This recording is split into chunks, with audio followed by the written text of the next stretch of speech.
자, 오늘 부자들에게 주시는 경고라는 제목으로 하나님 말씀 증거하겠습니다. 나는 부자도 아닌데 나하고 무슨 상관이 있겠나 생각하실지 몰라도 적어도 두 가지 의미에서 오늘 이 말씀은 저와 여러분 모두에게 주시는 말씀입니다. 첫째로 이 미국에 산다는 것 자체가요, 이미 여러분은 부자이십니다.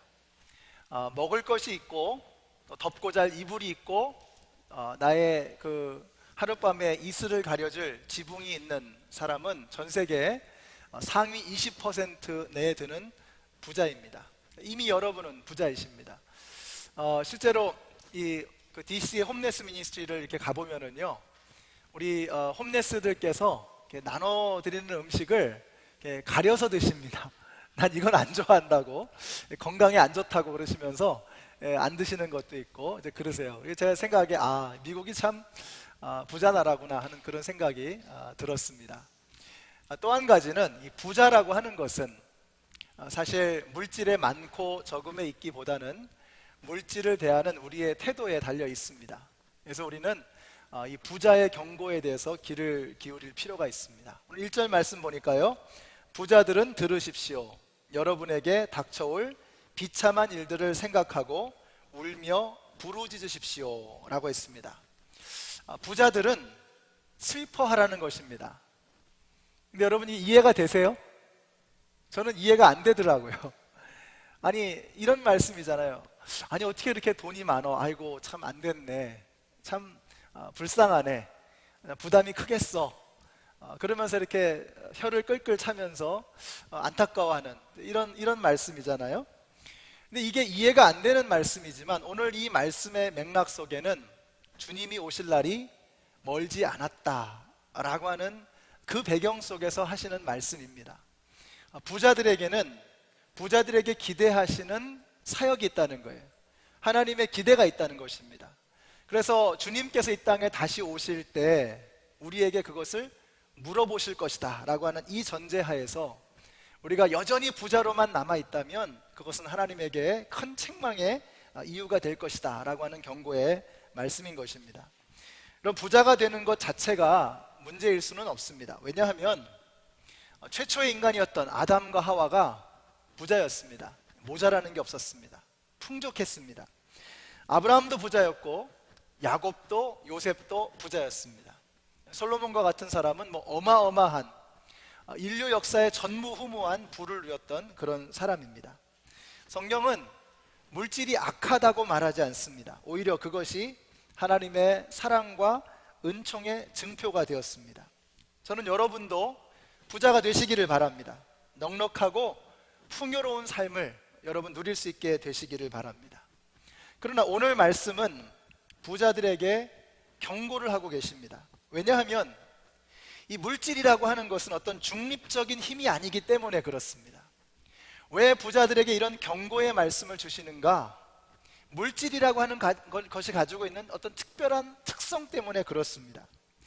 물질, 쉽게 표현하면 돈, 이것은 어떤 단순한 purchasing power이 아닙니다. 어떤 물건을 살 수 있는 단순한 구매력이 아닙니다. 물질은 힘을 가지고 있습니다. 돈은 어떤 권세를 가지고 있습니다.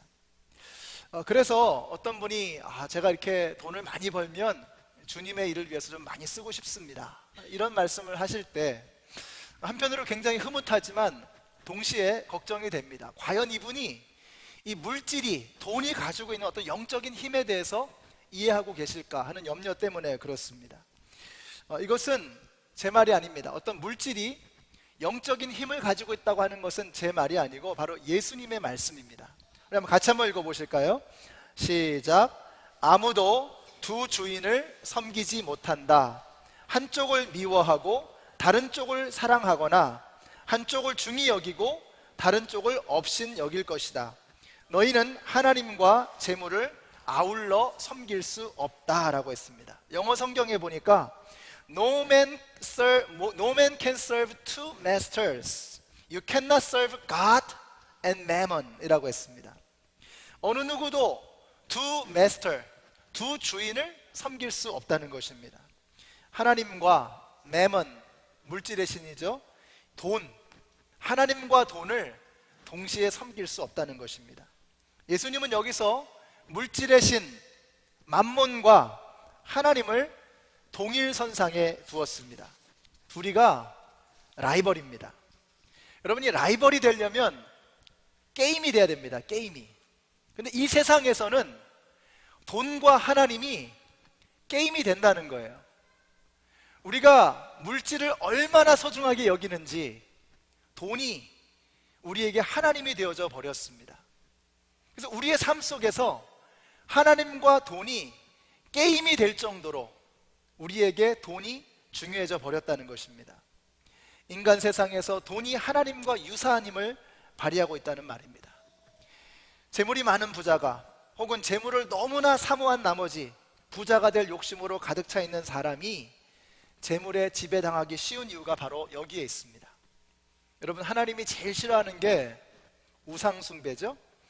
근데 재물에 대한 욕심으로 가득한 사람이 되어 맘몬신의 지배를 받는 사람이 되면 바로 우리가 그와 같은 심판의 대상이 된다는 것입니다. 이러한 위험이 따르기 때문입니다. 그래서 어떤 위험이냐? 첫째, 부되면, 돈을 너무나 사랑하는 사람이 되면 첫째로 축적의 위험을 갖게 됩니다. 자꾸 쌓아놓고 싶은 충동이 생기는 겁니다. 이게 없을 때는 그런 게 없는데 돈을 좀 이렇게 만지기 시작하면 이걸 쌓아두고 싶은 충동이 생기는 거예요. 얼마나 쌓아두었는지 한번 2절 보세요. 여러분의 재물은 썩고 여러분의 옷들은 좀먹었습니다. 여러분의 은과 금과 은은 녹이 쓸었으니 그 녹은 장차 여러분을 고발할 증거가 될 것이요 불과 같이 여러분의 살을 먹을 것입니다. 얼마나 쌓아두었으면 그게 썩을 지경이 됐다는 거예요. 금과 은이라는 것은 썩는 물건이 아니죠. 녹이 나는 물건이 아닙니다. 그런데 얼마나 쌓아두었으면 금과 은에 녹이 날 정도가 되었다는 것입니다. 이게 야단 맞을 죄가 되는 것은 그 물질의 주인이 내가 아니라 하나님이시기 때문에 그렇습니다. 우리는 우리가 가지고 있는 물질의 주인이 아니라 그 물질의 관리자일 뿐입니다.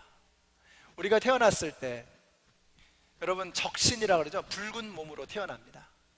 시뻘건 몸으로 아무것도 없는 상태에서 아무것도 걸치지 않고 태어납니다. 뭐 금목걸이를 달고 태어나는 거 아니고 금수저 물고 태어났다고 하지만 태어나서 무는 겁니다. 그러니까 우리는 맨몸으로 왔습니다. 그러니까 여러분이 현재 지금 걸치고 있는 것, 가지고 있는 것, 여러분의 명의로 되어져 있는 그 모든 것들은 다 하나님이 주신 겁니다. 우리에게 없습니다. 내 것이 없어요. 우리는 하나님이 주신 물질의 관리자일 뿐입니다. 여러분, 관리자는 관리를 잘해야죠. 여러분, 냉장고에서 음식이 썩어 나간다. 뭐 야채나 과일이 다 썩어 나간다. 그럼 뭘 못한 겁니까? 살림을 제대로 못 산 거죠. 살림을 제대로 못하고 관리를 제대로 못한 겁니다. 하나님께서 우리에게 물질을 주셨는데, 은과 금을 주셨는데 거기에 녹이 나고 썩어 나간다. 우리가 주신 물질을 제대로 관리하지 못했다는 것입니다. 여러분, 저와 여러분들이 물질을 쌓아두어서는 안 됩니다. 우리는 하나님의 물질의 관리자일 뿐입니다. 그래서 우리는 이 부자가 되고자 하면, 부자가 되면서 혹은 가진 것이 많아지면서 점점 더 그 재물을 쌓아두고자 하는 이러한 유혹을 받게 되는 것입니다. 하나님께서 마지막에 오셔서 우리를 책망하실 겁니다. 야, 내가 너 쌓아두라고 준 거 아니었어. 그런데 은과 금이 썩어 나가네. 하나님께서 우리에게 책망하실 것입니다. 두 번째로 위험은 뭐냐면 착취의 위험입니다. 오늘날 우리는 모든 가치 기준이 돈이 되어져 버렸습니다. 그래서 그 사람이 뭐 인격이 어떻든 어떻게 살았던 상관없이 돈을 많이 벌면 존경받는 사람이 되고 맙니다. 그 사람의 인격, 그 사람의 사람 됨됨이는 별로 상관하지 않습니다. 얼마나 성공했느냐, 얼마나 쌓아두었느냐, 얼마나 가지고 있느냐, 그걸 가지고 측정을 합니다. 돈이 우리에게 너무나 중요한 요소가 되어져 버렸기 때문입니다. 그래서 우리는 돈을 더 많이 모으는 일에 혈안이 되는 이유가 바로 여기에 있습니다. 4절 보세요. 보십시오. 여러분의 밭에서 곡식을 벤 일꾼들에게 주지 않고 가로챈 품삯이 소리를 지르고 있습니다. 그래서 그 일꾼들의 아우성 소리가 전능하신 주님의 귀에 들어갔습니다.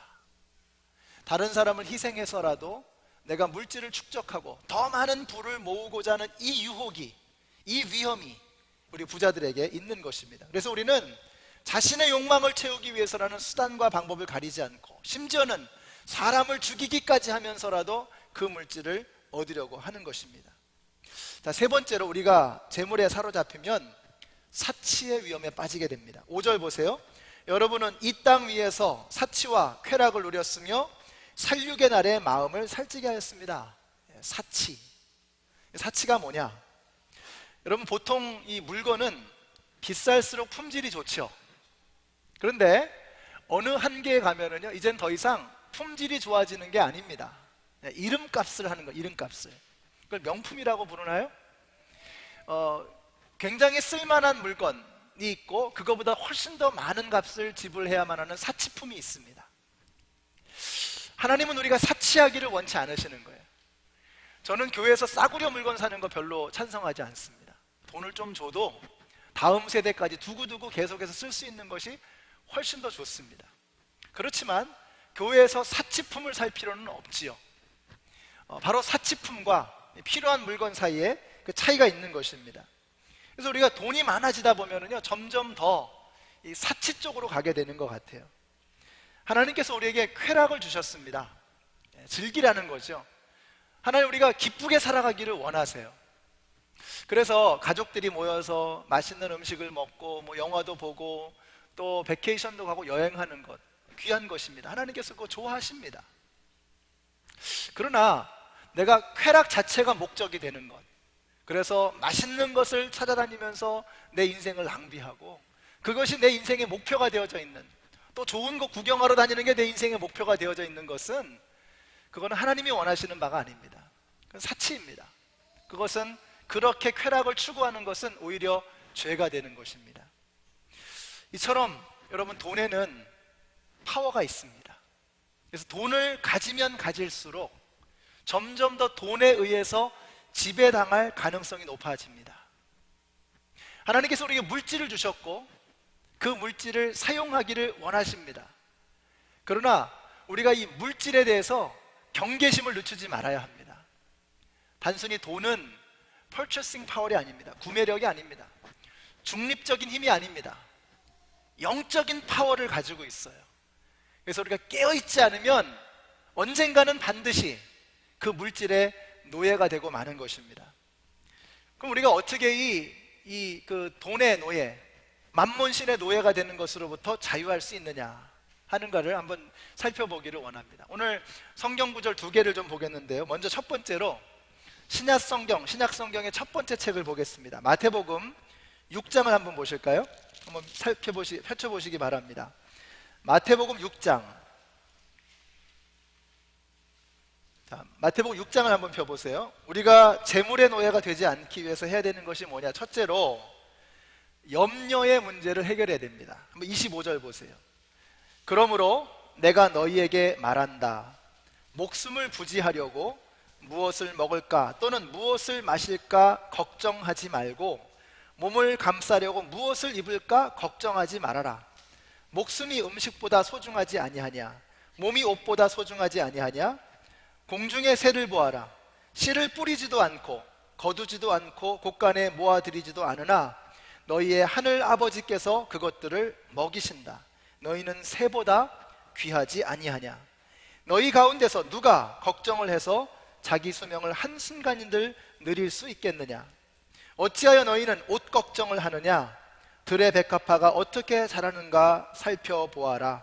수고도 하지 않고 길쌈도 하지 않는다. 그러나 내가 너희에게 말한다.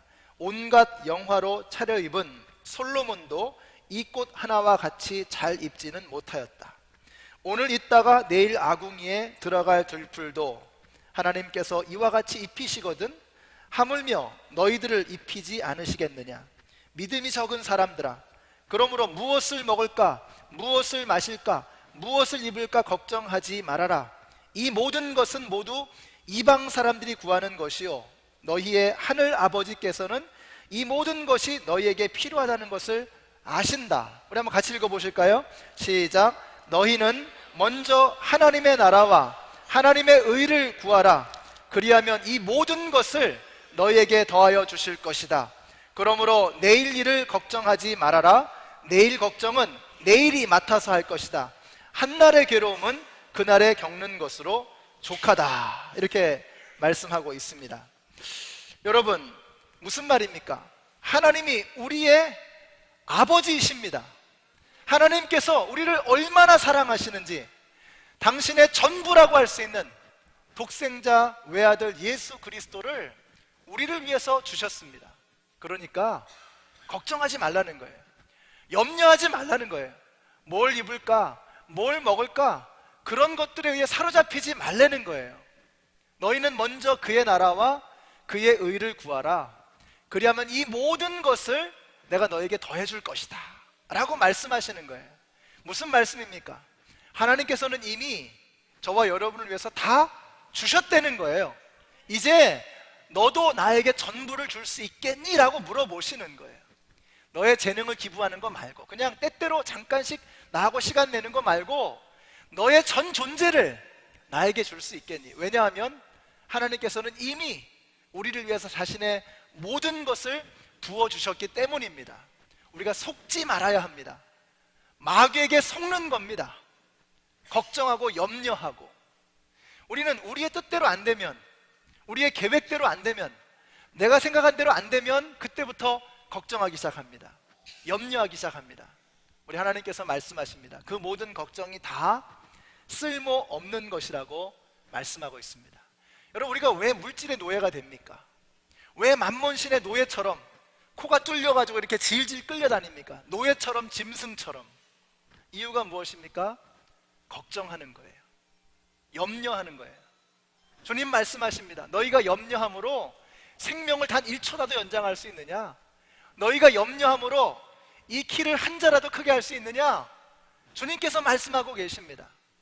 여러분, 염려가 우리를 돈의 노예로 만드는 것입니다.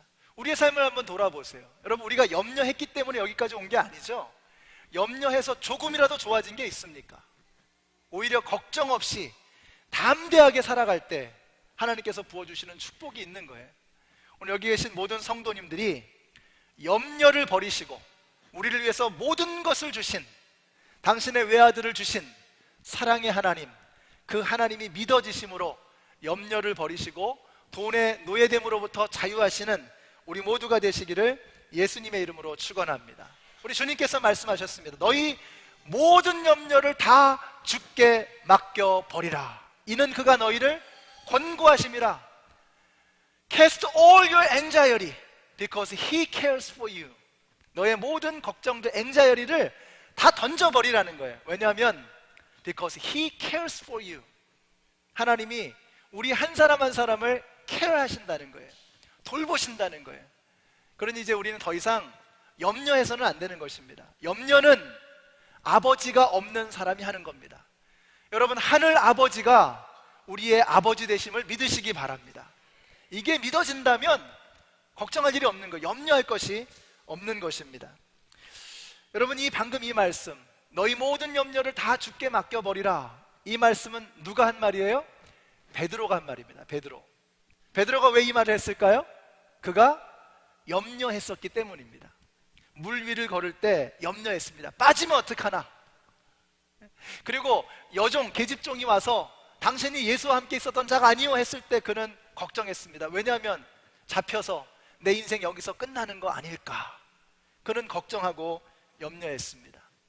예수님이 십자가에 죽으셨을 때 제자들을 선동해서, 야, 이제 우리 물고기나 잡으러 가자. 내 인생 여기서 끝날 수 없어. 다시 한번 해볼 거야. 염려하였기 때문에 그는 물고기나 잡으러 가자고 제자들을 선동했습니다. 그러나 그가 부활하신 예수님을 만나게 되었을 때 그는 더 이상 염려하지 않는 사람이 되었습니다. 부활하신 예수님을 전하다가 산헤드린 공의 앞에 잡혀가게 되었습니다. 이 유대인들이 협박을 하자 이런 말을 합니다. 야, 너희들 앞에서 하나님의 말씀을 듣는 것이 옳은지 너희들의 말을 듣는 것이 옳은지 너희가 한번 판단하여 보라. 나는 보고 들은 것을 말하지 않을 수 없노라 라고 그는 담대하게 선포했습니다. 더 이상 그의 마음속에 염려가 없어진 거예요. 성전으로 올라가는데 성전 문 앞에 안전뱅이가 있었습니다. 구걸을 하고 있었어요. 베드로가 담대하게 이야기합니다. 은과 금은 내게 없거니와 내게 있는 것으로 내게 주노니 나사렛 예수의 이름으로 일어나 걸어라 라고 말씀을 합니다. 더 이상 그는 주머니에 은과 금이 없는 것이 걱정되지 않았던 거예요.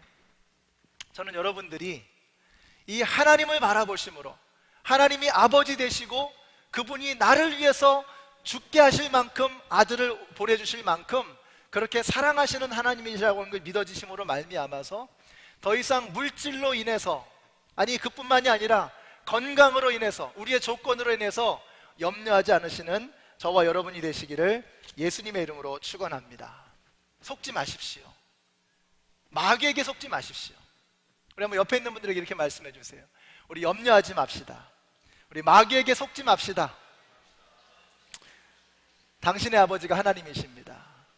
하나님이 당신의 아버지이십니다. 여러분, 첫 번째는 염려를 버리게 될 때, 그때 우리는 비로소 돈의 노예됨으로부터 자유할 수 있습니다. 자, 두 번째, 우리가 돈의 노예가 되는 것으로 자유하기 위해서는 어떻게 해야 되느냐? 첫 번째가 어떤 영적인 것이고 심리적인 것이었다면, 두 번째는 보다 구체적인 액션 플랜입니다. 그것은 11조를 드리는 것입니다. 이번에는 우리 성경의 제일 첫 번째 책을 한번 살펴볼까요? 창세기를 한번 보겠습니다. 창세기 앞으로 넘어가셔서 창세기 14장을 한번 보겠습니다.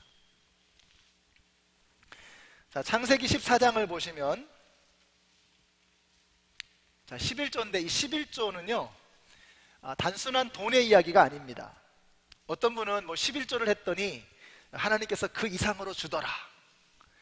또 어떤 분은 내가 11조를 안 하면 하나님께서 다음 달에 까실 것 같아서 뭐 이렇게 병원비로 나가든지 뭐 교통사고가 나든지 하나님께서 아무래도 까실 것 같아가지고 그래서 두려움 속에서 11조를 드립니다. 이런 분도 계십니다. 둘 다 올바른 태도가 아닙니다. 11조는 그런 게 아닙니다. 하나님은 그런 정도의 수준의 분이 아니세요. 그럼 11조가 뭐냐는 거예요. 11조가 뭐냐? 11조가 뭔지를 알아야 11조를 할 수 있을 거 아니겠습니까? 오늘 이 본문은 성경에 기록된 최초의 전쟁의 이야기입니다. 갈릴리 북쪽에 있는 4개의 나라와 사해 근처에 있는 5개의 나라가 서로 연합군을 형성해서 서로 전쟁을 하는 거예요. 그 와중에 아브라함의 조카였던 롯이 끌려가게 됩니다. 잡혀가게 됩니다. 그래서 아브라함이 집에서 길리운 자 318명을 데리고 롯을 구출하러 가는 거예요. 4개의 나라가 함께 연합군을 형성한 그 군대를 이기고, 이게 말이 됩니까? 318명, 집에서 길리운 자, 군사훈련을 받은 사람들이 아닙니다. 집에서 길리운 자 318명을 데리고 가서 4개의 연합군을 무찌르고 롯을 구출하고 전리품까지 획득하고 오는 거예요. 그때 아브라함이 두 왕을 만나게 됩니다. 그런데 그 두 왕이 보여주는 태도가 너무 다른 거예요. 첫 번째 왕이 소돔 왕입니다. 자, 소돔 왕이 뭐라 그래요? 21절 보세요. 소돔 왕이 아브라함에게 말하였다. 사람들은 나에게 돌려주시고 물건은 그대가 가지시오. 자, 이 말의 문제가 뭘까요? 이 말의 문제가 뭡니까? 이 말 속에는 하나님이 없어요. 사람은 그대가 가지시고 물건은 나에게 돌려주시오. 사람은 나에게 주고 물건은 그대가 가지시오. 그러니까 이 말 속에는요 하나님이 없는 거야. 하나님이. 그러니까 소돔 왕은요 지금 이것은 아브라함이 전쟁을 잘해가지고 승리한 것이고 나는 소돔 왕이니까 사람은 돌려주고 물건은 그대가 가지시오. 하나님이 없습니다. 자, 그러나 살렘 왕 멜기세덱이라고 하는 사람이 등장합니다. 18절 한번 보세요. 뭐라고 말하죠? 자, 그때에 살렘 왕 멜기세덱은 빵과 포도주를 가지고 나왔다라고 했습니다. 여러분이 살렘 왕이라고 하는 말은, 살렘이라고 하는 말은 샬롬, 평강이라는 말입니다. 평강. 이 사람은 평강의 왕이었습니다. 또 멜기세덱이라고 하는 말은 정의의 왕이라는 뜻입니다. 평강의 왕, 정의의 왕, 누구입니까? 바로 예수 그리스도. 멜기세덱은 예수 그리스도의 그림자와 같은 분입니다.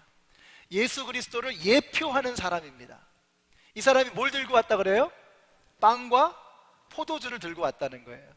빵과 포도주 뭡니까? 예수님께서 십자가 위에서 자신의 살을 찢으시고 온몸의 피를 다 쏟으시고 우리를 위해서 죽으신 것입니다.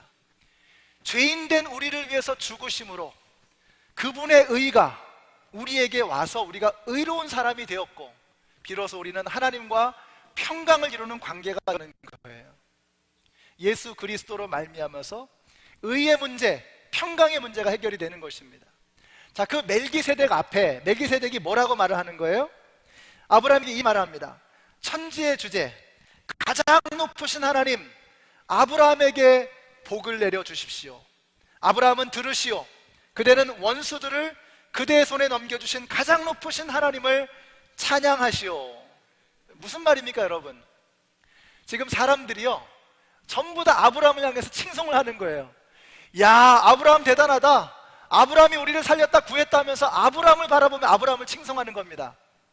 근데 이때 살렘 왕 멜기세덱이 나타나서 초를 치는 겁니다. 초를 치는 거예요. 찬물을 끼얹는 겁니다. 당신이 잘해가지고 승리한 게 아니라는 거예요. 처음부터 이 전쟁은 하나님이 주관하셨고 천지의 주제가 되시는 롤드십, 천지의 주인이 되시는 하나님께서 주관하신 전쟁이요, 당신은 그것을 위해서 쓰임받은 도구에 지나지 않는다라고 하는 것을 말하고 있는 거예요. 여러분, 차이가 보이세요? 소돔 왕과 살렘 왕의 이 차이가 보이십니까? 소돔 왕에는 말에는 하나님이 없었어요. 그러나 살렘 왕은 당신 아브라함이 아니라 하나님께서 이 모든 일을 이루셨다고 고백하고 있는 것입니다. 자, 이때 이 살렘 왕의 마지막 말 속에 뭐가 나오죠? 하나님을 찬양하시오. 하나님을 찬양하시오. 이 찬양하다라고 하는 말은 히브리어로 바라크라고 하는 단어를 씁니다. 근데 이 바라크라고 하는 단어는 무릎을 꿇는다는 뜻이에요. 그러니까 하나님을 찬양한다는 말은 하나님 앞에 무릎을 꿇는다는 것입니다. 오늘 이 말씀이 우리에게 너무나 중요한 것은, 그러면서 아브라함이 하나님 앞에 열의 하나 드릴 것을 고백하는 것입니다. 우리가 하나님 앞에 열의 하나를 드리는 것은 하나님을 찬양하는 것이요, 하나님을 향해 무릎을 꿇는 것입니다. 만몬신이 아니라, 돈이 아니라 여호와 하나님에게 무릎을 꿇는 것, 여호와 하나님을 찬양하는 것, 그것을 통해서 우리는 돈으로부터, 물질로부터 자유할 수 있는 것입니다. 10의 1을 드린다고 했죠. 열의 하나를 드린다. 여러분, 10의 1을 드리는 것, 11조가 뭡니까? 내 수입의 10%를 드리는 거예요? 그런 뜻이 아닙니다. 우리가 10의 1을 드린다고 할 때 10분의 1을 드리는 걸로 생각합니다. 전혀 그런 의미가 아닙니다. 11조는 성경에서 하나, 첫 번째 1이라고 하는 말은 그 다음에 딸려올 것들에 대한 대표를 말하는 거예요. 그래서 예수님은 뭐라 그러죠? 부활의 첫 열매다. 그 말은 뭐예요? 부활의 첫 번째 열매라는 말이 뭐예요? 예수님이 부활하셨으니 그 이후에 예수를 믿는 모든 사람들은 예수님과 함께 부활할 것이다 라고 하는 믿음의 고백인 것입니다. 예수님은 부활의 첫 번째 열매이십니다. 넘버 원이라는 말이에요. 첫 번째라는 거예요. 그러면 10의 1을 드린다는 말은 무엇입니까? 내가 하나님 앞에 첫 번째 열매를 드림으로 나머지 9개 전부 다 누구의 것이라는 거예요? 하나님의 것이라고 하는 것을 고백하는 것입니다. 11조를 드린다는 말은 그냥 10%를 드린다는 뜻이 전혀 아닙니다. 우리가 이걸 생각하니까 11조의 의미를 모르는 거예요. 여러분, 10의 1을 드린다고 하는 것은 하나님에게 첫 번째 열매를 드리는 것이요, 그렇게 함으로써 하나님, 제가 가지고 있는 모든 것이 다 하나님의 것입니다. 그러니 나를 위해서 주신 이 9개도 다 하나님의 영광을 위해서 쓰겠습니다. 하나님의 뜻에 합당하도록 그것을 사용하겠습니다 라고 하는 믿음의 고백인 것입니다. 그러므로 우리가 10의 1을 드리는 이 믿음의 액션을 통해서 우리는 만몬신에게 무릎을 꿇던 우리의 삶을 돌이켜 하나님을 찬양하는, 하나님에게 무릎을 꿇는 그런 성도의 삶을 살아갈 수 있는 것입니다. 제가 아는 한 분이 이런 질문을 했습니다. 목사님, 정말 11조를 드리고 싶은데 제가 10의 1을 드리면 렌트비를 못 냅니다. 이런 얘기. 제가 그분의 형편과 사정을 알기 때문에 그 말씀의 진실성을 제가 100번 이해했습니다. 그래서 제가 어떻게 말씀을 드렸는가 하니까 10의 1을 드리는 것이 어려우면 100의 1을 드리는 것으로부터 시작하십시오. 여러분 10의 1이라고 하는 것이 10%가 아니라 10개 중에 첫 번째라고 하는 말씀 드렸죠. 첫 번째. 그러면 100개 중에 아니면 1000개 중에 첫 번째를 드리는 거예요. 그 다음에 내 믿음이 성장하는 만큼 10의 1을 100의 1을 드리고 100의 3을 드리고 내 믿음의 성장만큼 그게 자라가는 거예요. 그렇게 함으로써 우리는 하나님의 주재권, 롤드십을 고백하게 되는 것입니다. 그런 한편으로 제가 이 말씀도 드렸습니다. 우리가 내 쓸 것 다 쓰고 나서 10의 1을 드리겠다고 하니 10의 1을 드리는 것은 영원토록 불가능할 것입니다. 먼저 하나님 앞에 10의 1을 드리는 믿음의 결단을 한다면 하나님께서 이 모든 것을 더해 주시겠다고 하신 그 하나님께서 형제님의 삶에 모든 필요한 것을 채워주실 것을 저는 믿습니다 라고 하는 그 말씀을 드렸어요. 이분이 11조를 이제 하고 계십니다. 그러면서 하나님께서 놀라운 축복을 부어주세요. 그 어려운 불황 중에서도 일이 끊이지 않게 하시고 계속해서 부어주시는 축복을 누리는 거예요. 경험하는 거예요. 여러분 11조는 돈 놓고 돈 먹기가 아닙니다. 내가 하나님 앞에 마치 계약금처럼 드렸으니 하나님 내 인생 책임져 주세요 하는 그런 계약금으로 드리는 게 아니에요. 내 믿음의 우선순위가 어디에 있는가를 고백하는 것입니다. 첫 번째 열매를 하나님에게 드리겠습니다. 이 모든 것이 다 하나님의 것입니다. 그러므로 하나님께서 제 인생을 책임져 주실 줄로 믿습니다 하는 이런 믿음의 고백을 하나님 앞에 드리는 것입니다. 저는 여러분이 다른 어떤 것보다도 여러분이 만몬신에게 무릎 꿇지 마시고 만몬신에게 노예처럼 휘둘리며 질질 끌려다니지 마시고 여러분의 우선순위를 분명하게 세우게 되시기를 바랍니다. 여러분의 첫 열매를 가장 소중한 것을 우선적으로 하나님 앞에 떼어드릴 수 있는 여러분들이 되시기를 예수님의 이름으로 축원합니다. 제가 처음에 이제 11조를 드리기 시작한 것은 예수님을 제대로 영접하고 이제 하나님의 부르심을 받게 되었습니다. 그래서 가지고 있던 직장 다 내려놓고 또 제 아내도 이제 직장 생활 그만두고 신학교로 이제 내려가게 됐습니다. 그때 저와 제 아내가 가지고 있었던 생활할 수 있던 생활비가 1200불이지 안 됐던 것 같아요. 1200불. 그걸 가지고 저하고 제 아내하고 이제 갓 태어난 아이하고 셋이 사는 겁니다. 11조를 떼야 되겠는데 11조를 드리면 거의 한 달 아파트 렌트값이 나가는 거예요. 그 학교 기숙사에 있는 아파트 렌트값이. 그러니 리치몬드에서부터 여기 북버지니아까지 왔다 갔다 하면서 가스도 쓰고 모두 내고 먹기도 해야 되고 또 좀 먹습니까 제가? 그러니까 이게 부족할 수밖에 없는 거예요. 그런데 와 이상한 거예요. 하나님 앞에 첫 번째 열매를 떼어놓고 나머지 가지고 생활하니까 모자라지 않아요. 정말 이상했습니다. 모자라지 않는 거예요. 그래서 저희가 가끔 종종 이야기합니다. 우리가 언제 가장 풍요로웠지? 언제 가장 풍성했지? 생각하니까 그때 처음으로 하나님 앞에 10의 하나를 드리기 시작했을 때 그때 정말 우리가 풍성했구나 하는 것을 저희가 고백합니다. 그때 제가 언제 한번 말씀드렸지만 올라올 때 항상 이제 그 리치몬드에는 버거킹이 많아요. 또 제가 버거킹을 좋아합니다. 그래서 버거킹을 99센트 하는 그 세일하는 와퍼를 3개를 사가지고 제 아내 하나 먹고 저 2개 먹고 그러면서 그러고 올라오는 거예요. 얼마나 이 든든하고 하나님께서 책임져 주시는 그 삶을 저는 경험했습니다. 1200불 중에 120불을 뗀다. 이게 저희 같은 신학생한테는, 가난한 신학생한테는 이게 산술적으로 계산이 안 되는 거예요. 근데 우선적으로 떼어놓고 드리니까 나머지를 책임져 주시는 걸 경험했다는 거예요. 우리가 보면은요 엄청난 사치를 합니다. 여러분 수많은 사치를 해요. 정말 우리의 삶에 필요 없는 것들을 사치를 하면서 살아갑니다. 그래서 우리가 우선순위를 정해놓고 먼저 하나님 앞에 드릴 수 있다면 그럼 우리의 삶이 오히려 더욱더 풍성해지는 것을 경험하게 되는 거예요. 불필요한 것들이 다 사라지고 정말로 필요한 것을 써야 할 때 쓰면서 하나님의 뜻에 따라서 그 물질을 사용하면서 우리의 삶을 이어갈 수 있는 것입니다. 여러분, 그렇게 할 때 우리는 비로소 만몬신의 유혹으로부터 모든 것을 끊어버리고 만몬신의 그 우리를 소유하고자 하는 그 만몬신의 우리를 향한 롤드십을 끊어버리고 이제 하나님을 나의 주인으로, 하나님을 나의 왕으로 모시며 살아갈 수 있는 것입니다. 저는 여러분이 그래서 진정한 부자들이 되시기를 바랍니다. 부자가 뭡니까? 부자는 저는 이렇게 생각합니다. 많이 가지고 있는 사람이 부자가 아니에요. 많이 쓸 수 있는 사람입니다. 넉넉하게 사용할 수 있는 사람이에요. 하나님에게 우선순위가 되어져 있는 사람은 넉넉한 삶을 살게 되어 있습니다.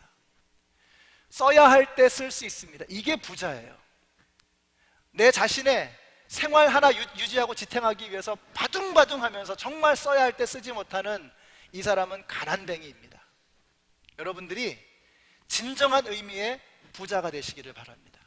하나님께서 여러분을 풍성하게, 여러분을 통해서 하나님의 놀라운 역사를 이루어 가실 것입니다. 여러분, 11조는 절대로 율법이 아닙니다. 어떤 사람은 율법이라고 생각합니다. 아닙니다. 오늘 아브라함이 첫 번째로 11조를 드렸잖아요. 모세가 율법을 만들기도 전에 500년 전에 이미 아브라함은 내 자신의 모든 것은 하나님의 것입니다 라는 고백으로 11조를 하나님 앞에 드렸던 것입니다. 우리 교회에서 리더를 세울 때, 우리 목자 목녀님들을 세울 때 보는 중요한 조건 중에 하나가 11조입니다. 우리 교회에서 장로님들을 세울 때 보는 중요한 요건 중에 하나가 11조입니다. 교회에 얼마나 컨트리뷰트 하느냐 이거 보는 게 아닙니다. 이 사람의 롤드십이 어디에 있느냐 이거 보는 거예요. 정말 하나님을 주인으로 삼고 있느냐 아니면 만몬신의 노예로 살고 있느냐를 보는 겁니다. 하나님에게 모든 것을 내어 맡긴 사람이 전적으로 영혼 구원을 위해서, 전적으로 주님의 몸된 교회를 위해서 섬길 수 있는 것입니다. 우리 목자 목녀들뿐만 아니라 우리 장로님들뿐만 아니라 저는 여러분들도 이런 축복을 누리게 되시기를 바랍니다. 이건 축복입니다. 축복. 네, 하나님 앞에 내 삶의 모든 것이 하나님의 것입니다 하는 것을 고백하고 두려움 없이 만몬신의 노예가 아니라 하나님의 자녀로 살아간다고 하는 것은 이건 축복 중에 축복인 것입니다. 여러분들이 진정한 부자들이 되시기를 바랍니다. 오늘 부자들에게 주시는 경고를 여러분 귀 기울여 들으십시오. 정말로 주님이 오실 날이 멀지 않았습니다. 나를 위해서 움켜쥐고 나밖에 모르는 사람으로 살지 마십시오. 염려와 불안에 갇혀 살지 마세요. 만몬신의 노예로 살아가는 비참한 인생으로부터 돌이키십시오. 염려를 버리고 주님의 영광을 위해서 정말 사라지지 않을 영원한 가치를 위해서 투자하시는, 그래서 진정한 부자로 살아가시는 여러분이 되시기를 바랍니다. 제 설교 원고에는 없지만 오늘 이 말씀을 묵상하면서 이런 생각이 또 떠올라요. 여러분, 야곱이 야복 강가에서 하나님하고 씨름했습니다. 그때 야곱의 응치뼈가 이 엉덩이뼈, 이 척추가 부러졌습니다. 천사가 야곱의 엉덩이뼈를 그냥 부러뜨려 버렸어요. 그날 이후로 야곱은 더 이상 야곱이 아니라 이스라엘이 됐습니다. 야곱이라고 하는 말은 사기꾼이라는 뜻입니다. 반칙왕, 발뒤꿈치를 잡았다 하는 말은 사기꾼이라는 뜻입니다. 근데 더 이상 야곱이라고 부르지 말고 이제는 이스라엘이라고 불러라. 이스라엘은 하나님과 겨루어 이겼다라는 뜻입니다. 감히 누가 하나님과 겨루어 이기겠습니까? 어느 누가 하나님과 싸워 이길 수 있어요? 오직 한 사람. 아버지하고 싸워 이길 수 있는 것은 오직 한 사람입니다. 자식밖에 없어요. 하나님께서 이제는 더 이상 야곱을 야곱으로 놔두지 아니하시고 이제 너는 나의 아들이야, 내 자식이야, 내 생명이야 라고 말씀하신 거예요. 여러분, 우리의 응치뼈가, 엉덩이뼈가 부러져야 됩니다. 그것이 바로 만몬신으로부터 우리가 만몬신의 롤드십을 끊어버리고 이제는 야곱은 쩔뚝쩔뚝 거리면서 하나님만 의지하며 살아가는 사람이 된 거예요. 이제는 롤드십이 하나님에게 있음을 야곱은 고백했던 것입니다. 여러분, 이제 여러분의 힘으로, 여러분의 능력으로, 여러분의 척추뼈로, 여러분의 힘으로 살아가겠다고 하는 이 생각을 멈추시고 오늘 이 아침에 하나님 앞에서 이 자리가 야복강가가 되어서 하나님의 손에 한 대 맞아서 여러분의 응치뼈가, 여러분의 척추뼈가 부러지게 되시기를 바랍니다. 그때 비로소 우리는 성령의 날개를 달고 날아오를 수 있는 것입니다. 만문신의 노예됨에서 벗어나서 진정한 하나님의 자녀로 창공을 날아오를 수 있게 되는 것입니다. 여러분, 염려를 버리십시오. 그리고 더 이상 만문신의 노예로 사는 것을 멈추시기 바랍니다. 하나님의 자녀로 멋지게 쓰임 받으시는 하나님의 백성으로 살아가는 우리 모두가 되시기를 예수님의 이름으로 축원합니다.